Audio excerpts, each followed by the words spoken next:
Study today. काफ़ी दिनों से मैं न्यूज़पेपर नहीं देख पा रही हूँ आपके लिए वर्ड ऑफ द डे, क्योंकि यहाँ पे बहुत ही ज़्यादा नॉइस है। कंस्ट्रक्शन वर्क चल रहा है एक्चुअली घर पे।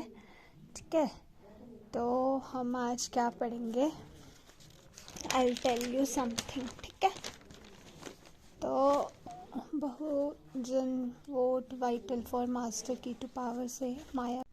ठीक है, तो हम पढ़ेंगे right to die with the dignity. ठीक है, तो इसको सुन के ही आपको कुछ मालूम पड़ रहा होगा कि व्हाट डज इट मीन, कि हम सभी का एक हक है, एक राइट है, एक फंडामेंटल राइट है to die with the dignity. ठीक है, तो इसका मतलब इस आर्टिकल को यहाँ पे पब्लिश करने का क्या तात्पर्य है एज पर यू।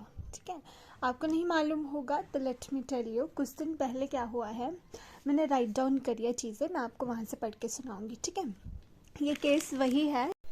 ठीक है, तो मैं आराम से बोलूँगी, आप जस्ट मेरे वर्डिंग्स को ध्यान से सुनना कि क्या केस है और क्या हुआ है। ठीक है, तो हरीश राणा जो है वो एक स्टूडेंट है हमारा चंडीगढ़ का। ठीक है, 2013 में वो वहाँ से स्टडीज़ कर रहा था। ठीक है, फिर क्या होता है कि एक दिन वो अपनी सिस्टर से फ़ोन पे बात कर रहा था और वो 4th फ्लोर से गिर जाता है नीचे, ग्राउंड फ्लोर पे वो गिर जाता है। ठीक है, इसकी वजह से क्या होता है कि उसको परमानेंट वेजिटेटिव स्टेट आ जाती है उसकी। अब एक तरह से वो कोमा में चला जाता है। ठीक है, तो परमानेंट वेजिटेटिव स्टेट का मतलब क्या होता है कि he was alive but unconscious. ठीक है, no awareness of surrounding, completely paralysed जिसको हम बोल सकते हैं। तो क्या हुआ उसको, वो चला गया अपनी परमानेंट वेजिटेटिव स्टेट पे। ठीक है, परमानेंट वेजिटेटिव स्टेट क्या होता है, जिसमें वो जिंदा है बट वो अनकॉन्शियस है। ठीक है, उसको सराउंडिंग में क्या हो रहा है उसके बारे में कुछ पता नहीं चलता है, वो कम्प्लीटली पैरालाइज हो जाता है। ठीक है, फिर क्या होता है कि 13 सालों तक वो वैसे ही सर्वाइव कर रहा होता है। ठीक है, 13 सालों तक वो वैसे ही सर्वाइव कर रहा होता है। कैसे, आर्टिफिशियल ट्रीटमेंट के बेसिस पे, जैसे फीडिंग ट्यूब्स हो गई जो उसको खाना पहुंचाएंगी, फीडिंग ट्यूब हो गई। ठीक है, कांस्टेंट मेडिकल सपोर्ट हो गया।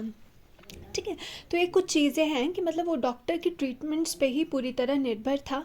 वो खुद अनकॉन्शियस था, उसको कुछ अवेयरनेस नहीं थी क्या हो रहा है सराउंडिंग में, और पूरी तरह से वो पैरालाइज्ड हो चुका था। ठीक है, उसके बाद क्या होता है कि डॉक्टर्स ने बोल दिया था कि इसकी रिकवरी इम्पॉसिबल है ऑलमोस्ट। ठीक है, इसकी रिकवरी इम्पॉसिबल है। तो 13 साल तक वो कंटिन्यू, सोचिए आप उस बीच में क्या क्या हुआ होगा। उसके पेरेंट्स की एक होप होगी कि हाँ हमारा बच्चा ठीक होगा ठीक होगा ठीक होगा, बट ऐसा नहीं होता है। ठीक है, डॉक्टर्स कहते हैं कि ये जो आपका बच्चा है ये रिकवर नहीं हो सकता, इट्स इम्पॉसिबल। ठीक है, there is the word called the probability and एक वर्ड होता है कि इम्पॉसिबल। प्रोबेबिलिटी चाहे 99% हो उसके फेल होने की, तो 1% चांस फिर भी रहता है, हमें स्टिल होप होती है। बट इम्पॉसिबल बोल दिया means we don't have any chance, मतलब 0% चांस भी नहीं है। ठीक है, तो डॉक्टर्स ने ऐसा बोल दिया था।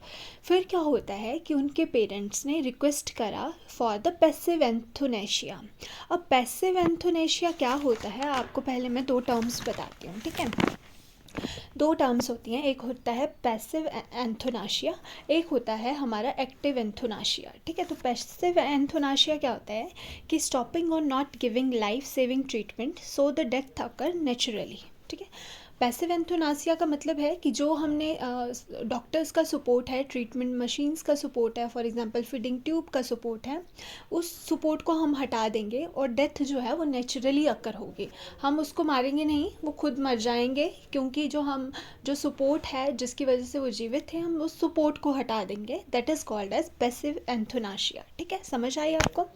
फिर सेकंड होता है एक्टिव एंथोनाशिया। अब जब सफरिंग और पेन इतनी ज़्यादा बढ़ जाती है कि हम खुद एक इंजेक्शन लगाते हैं अपने पेशेंट को, जिससे उसकी डेथ हो जाती है, उसको पेन से रिलीफ करने के लिए हम जब इंजेक्शन लगाते हैं उसको हम बोलते हैं एक्टिव एंथोनाशिया। ठीक है, जैसे इधर लिखा भी है directly causing the death, for example giving a lethal injection. ठीक है, जब हम इंजेक्शन देते हैं तो उसको हम बोलते हैं एक्टिव एंथोनाशिया। तो उनके जो, अब हम टॉपिक पे आते हैं, तो जो बच्चा था, ठीक है, हरीश राणा जिसका नाम था, तो उनके पेरेंट्स ने बोला कि आप हमारे बच्चे को पैसिव एंथोनाशिया दे दीजिए। ठीक है, तो उन्होंने क्या करा कि सबसे पहले उन्होंने दिल्ली हाई कोर्ट को अप्रोच करा, ठीक है। अब डॉक्टर खुद से नहीं दे सकते क्योंकि ये लाइफ डेथ और लाइफ का मामला होता है, तो इट्स रिस्की, ठीक है। तो डॉक्टर खुद से नहीं दे सकते अप्रूवल, ठीक है। तो जो हमारे पेशेंट हैं वो जाते हैं पहले दिल्ली हाई कोर्ट में, ठीक है। तो दिल्ली हाई कोर्ट में उनका जो केस है उसको रिजेक्ट कर लिया जाता है, उनकी जो अपील है उसको रिजेक्ट कर दिया जाता है, ठीक है। बट बाद में वो क्या करते हैं, वो सुप्रीम कोर्ट में जाते हैं, ठीक है। हाई कोर्ट से ऊपर होता है सुप्रीम कोर्ट, ठीक है। तो वो जाते हैं फिर सुप्रीम कोर्ट में, और सुप्रीम कोर्ट में उनको अप्रूवल दे दिया जाता है, ठीक है। तो अप्रूवल दे दिया जाता है और जो उस बच्चा है उससे पूरा जो मेडिकल ट्रीटमेंट है वो हटा दिया जाता है। मतलब उसको पैसिव यूथेनाशिया जो है वो रिक्वेस्ट जो है अप्रूव कर दी जाती है बाय द सुप्रीम कोर्ट, ठीक है। अब होता क्या है कि आपको टर्म पता चल गया क्या होता है पैसिव यूथेनाशिया, सेकेंड आपको पता चल गया एक्टिव यूथेनाशिया क्या होता है। अब ये न्यूज़ में क्यों है, क्योंकि ये फर्स्ट केस बना है हमारे इंडिया में, ठीक है। फर्स्ट रियल इम्प्लीमेंटेशन बनी है पैसिव यूथेनाशिया की, ठीक है, इंडिया में। इससे पहले कोई भी ऐसा केस नहीं हुआ है। This is the first case of the passive euthanasia in India, ठीक है। तो this is it about the case. Now अगर हम कॉन्स्टिट्यूशनल बेसिस बताएं इस बात की कि हमारा जो पैसिव यूथेनाशिया है वो कौन से आर्टिकल पे बेस्ड है, ठीक है।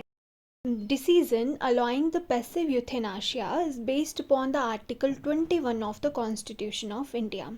आपको पता होना चाहिए कि 21 आर्टिकल का नाम है right to life and the personal liberty, ठीक है। In the landmark judgement the common case versus Union of India, so the Supreme Court ruled that this article, that is the Article 21, is also related with our right to the die with the respect and dignity. As we know कि हमारा जो 21 article है it is related with right of life, and कि हमें जीने का अधिकार है डिग्निटी के साथ, रिस्पेक्ट के साथ। Similar is with that death also.